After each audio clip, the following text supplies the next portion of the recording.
We are nearing the 3-month mark since the Iran-US war began, and now a report published by the Congressional Research Service has revealed the true cost of the Iran operation and its loss that has been documented, which is 42 military aircrafts. Donald Trump has said the negotiations with Iran are right now on borderline and claimed that Iran had lost several missile launchers and more than 90% of its navy during the conflict. Right on the borderline, believe me. If we don't get the right answers, it goes very quickly. We're all ready to go. We have to get the right answers. It would have to be a complete 100% good answers. And if we do, we save a lot of time, energy, and lives, most importantly. But the latest report is now shifting attention to the losses suffered by the United States. According to the Congressional Research Service, report published on the May 13, the US military has reportedly lost or heavily damaged at least 42 aircraft during operation against Iran.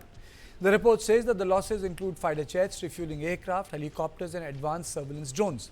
Among the biggest setbacks mentioned are 4 F-15E Strike Eagle fighter jets, including one reportedly shot down over Iran during combat operations.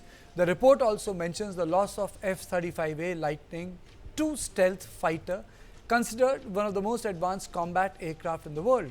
The report further states that 7 KC-135 aerial refueling aircraft were damaged, along with A-10 Thunderbolt ground attack aircraft. America also reportedly lost 24 MQ-9 Reaper drones, 2 MC-130 Special Operations aircraft, 1 E-3 Sentry AWACS surveillance aircraft, and 1 MQ-4C Triton surveillance drone. At least one HH-60 rescue helicopter was also confirmed damaged during combat operations in April. The report comes as the Pentagon admits the total cost of the Iran war has already crossed $29 billion, much higher than the earlier estimates. Iran has quickly reacted to the findings. Iranian Foreign Minister Syed Abbas Araghchi claimed the US Congress had effectively acknowledged massive American losses during the war. Araghchi also claimed that Iran became the first country to shoot down an F-35 stealth fighter jet. He warned that if another conflict breaks out, Iran would deliver many more surprises. The claims are now raising major questions over the vulnerability of America's advanced air power and the effectiveness of the Iran's air defense network during the conflict.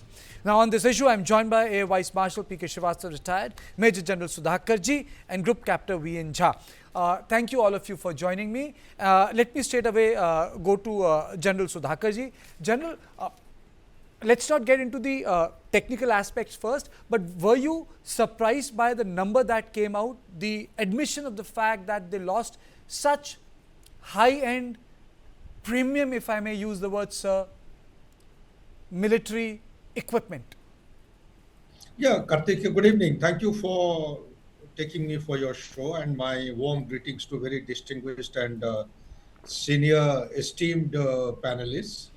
Going by your question, any ordinary man who's not in touch with the environment, not been joining the dots, is bound to get surprised as to how a country like Iran has been able to neutralize so many of them.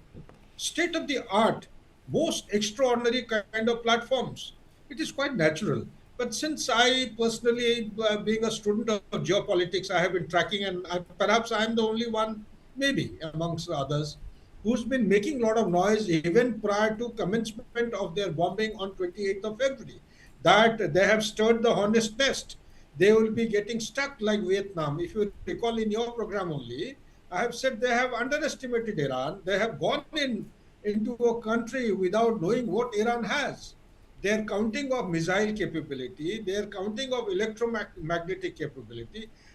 I'm really shocked and surprised as to how they could not fathom the capability of special domains which have been added to a traditional domain of land, air, and sea on the 7th of October 2023. That was a clear indication. Hamas means Iran. Iran means China. So this nexus and the connect should have been understood. So therefore, you are right in putting that question. It is quite natural, and more so when you hit the F-35. It is never heard of. We have a very distinguished air senior officer, Air Force senior officer. You will throw some light on this. Oh, absolutely. How Then 25 absolutely, things sir. Let me take Yeah. opening comments from everyone. Let me go across to Air Vice Marshal Mr. P.K. Srivastav, sir. So many Reapers. So, with my little understanding of air dominance, these Reapers are working very well in the theatre of Afghanistan because America had completely taken out all the air assets there. There was nothing. So, they could loiter and hit the target on ground. So, my question to you, sir, is how are Iranians able to take down these Reapers? What technology would they have to attack those Reapers at maybe 55,000 or 50,000 feet, sir?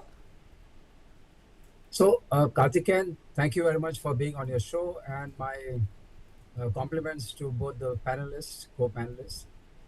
Let me tell you, it's not what is surprising, the admission of 42 aircraft losses. But if you have been watching the news carefully and watching the kind of statements were coming, you knew so much losses have taken place. It was already there, and this research data has also been compiled through public domain. It is not something which has come through CIA briefing or kind of Pentagon briefing. It has been presented through the news items which are there already. Somebody has to compile. So the surprising part is that admission by the US Armed Forces or US establishment. Now coming to how could they do? One thing, I don't know how the wargaming people in Washington, DC missed the point, or in Pentagon. The terrain plays a very important role in defending their territory. If you take the two mountainous ranges which are there, with them being, and these people preparing for last 47 years, they have been the sanctioned people. Iran knew that they'll be attacked. They knew the capability of US Air Force, which is one of the most capable Air Force on planet Earth. Still, when it comes to two things get established, when it comes to asymmetric warfare, and when it comes to drone warfare and the precise missile kind of warfare, the whole game changes. It is no more the same game as they played earlier. And you see, Afghanistan also was not defeated. They kept on hammering them for the last 20 years. So you cannot win a war through air completely if the terrain does not give you the kind of support you need. It can happen in GCC countries.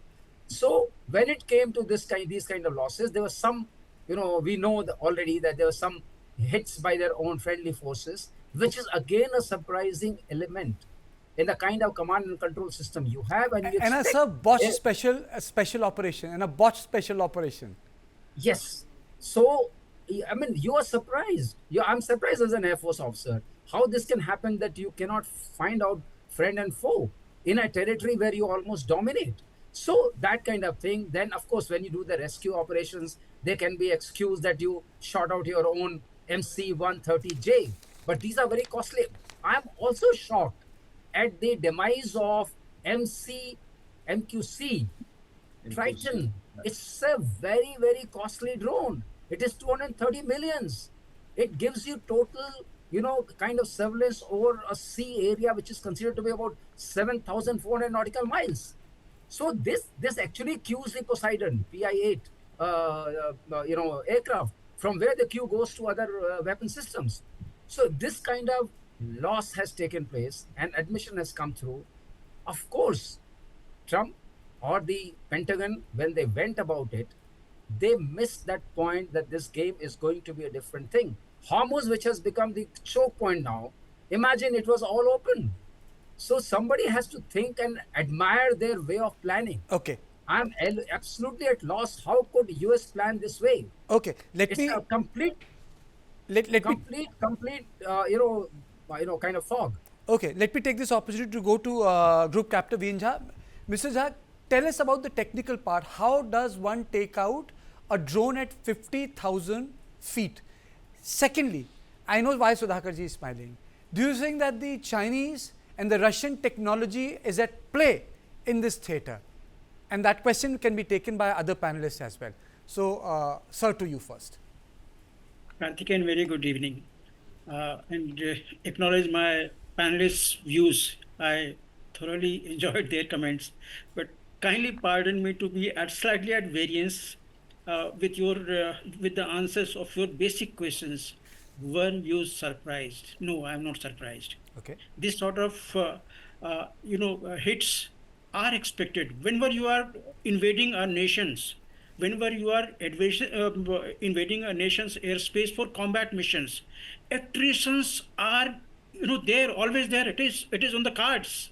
Certain percentage of attrition are there. Be it your complete air dominance, that is besides the point. Of course, they had a complete air dominance.